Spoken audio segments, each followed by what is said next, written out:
조갑제 TV 시청자 여러분 안녕하십니까. 2024년 12월 13일 새벽 5시입니다.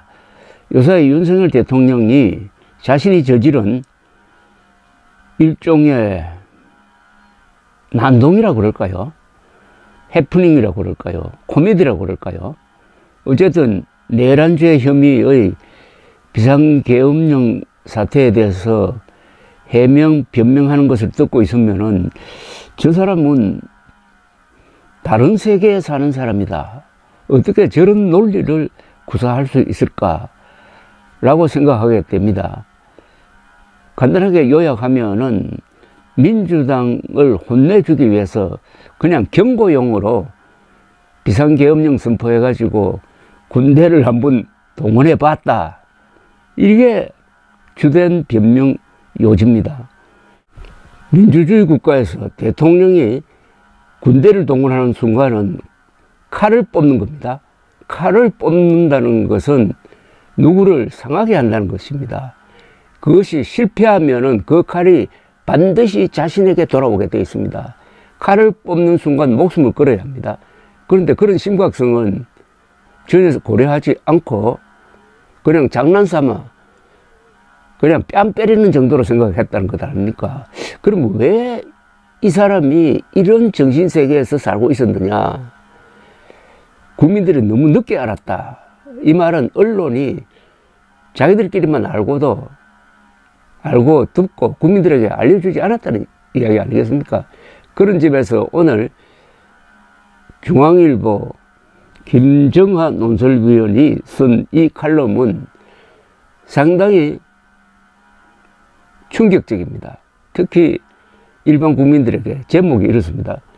정권 망친 윤 대통령의 삼중 중독. 삼중 중독은 권력 중독, 유튜브 중독, 마지막은 알코올 중독이란 겁니다. 이걸 왜 이제 이야기를 합니까? 일찍 이야기했어야지. 그래야 언론이 보도를 하고 그러면 윤 대통령도 조심했을 것입니다. 언론이 비판을 제대로 하지 않으면은 결국은 대통령을 망치게 됩니다. 막가는 대통령을 망치게 됩니다. 이거 참 어떻게 보면은 뼈아픈 교훈입니다. 일단 소개를 하겠습니다. 김정하 논설위원은 어제 윤석열 대통령의 담화는 확신범의 면모를 선명히 드러냈다고 했습니다.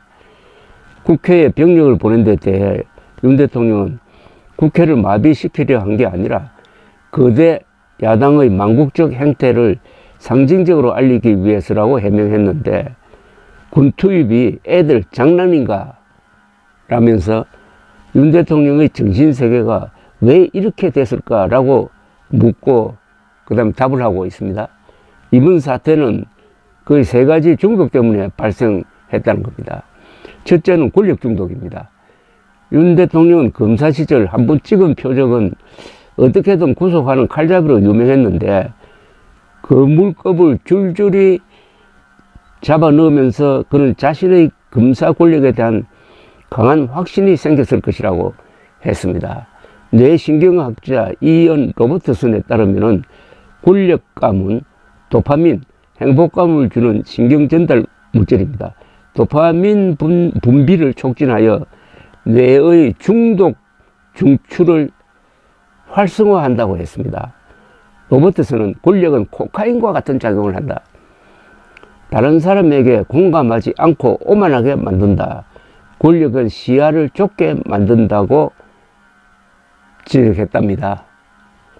권력에 깊이 중독된 윤 대통령은 자신이 모든 것을 통제할 수 있다는 착각에 빠졌을 것이라고 했습니다. 그래서 토론도 없이 무작정 청와대를 옮겼고 껄끄러운 여당 대표 이준석을 내쫓았고 대책도 없이 의대 정원을 2,000명이나 늘린 것이 권력 중독의 표현이었다는 거죠. 그런데 지난 4월 총선 참패 후 거대 야당이 사사건건 자신의 권력 행사를 방해하니 울화가 차여 폭발 지경이 된 듯하다고 했습니다. 권력 중독자에게는 대화와 타협은 머릿속에 없는 개념이라고 했어요. 윤 대통령은 비상계엄 선포를 흔한 구속영장 청구 정도로 인식했을 것이고, 군병력을 동원해 범죄자가 이끄는 야당을 제압하겠다는 발상은 권력 중독의 종착점이 되었다고 지적을 했습니다.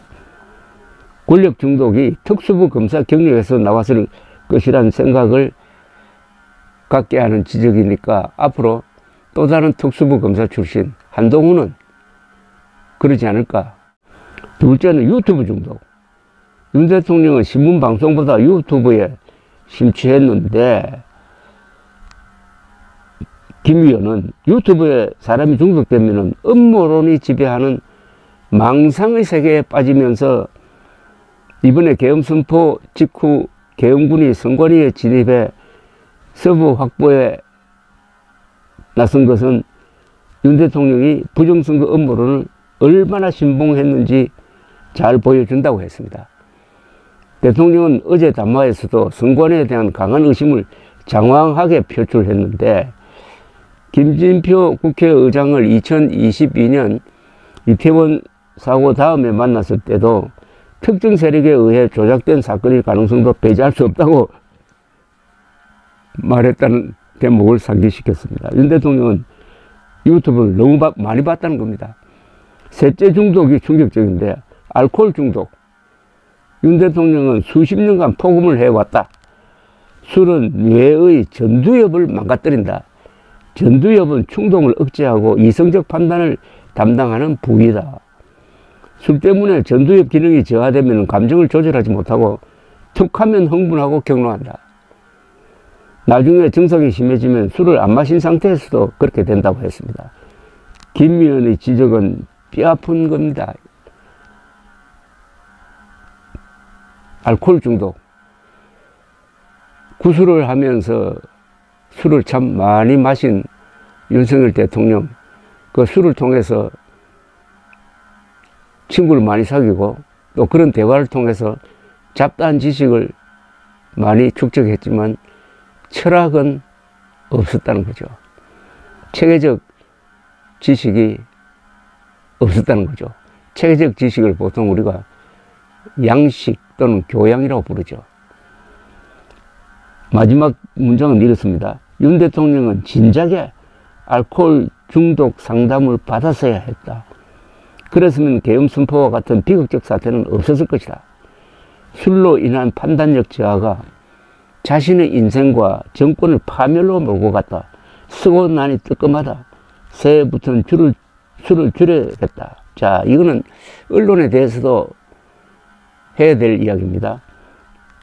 언론은 윤 대통령이 알코올 중독 상태임을 진작에 보도했어야 했다. 아니겠습니까? 감사합니다.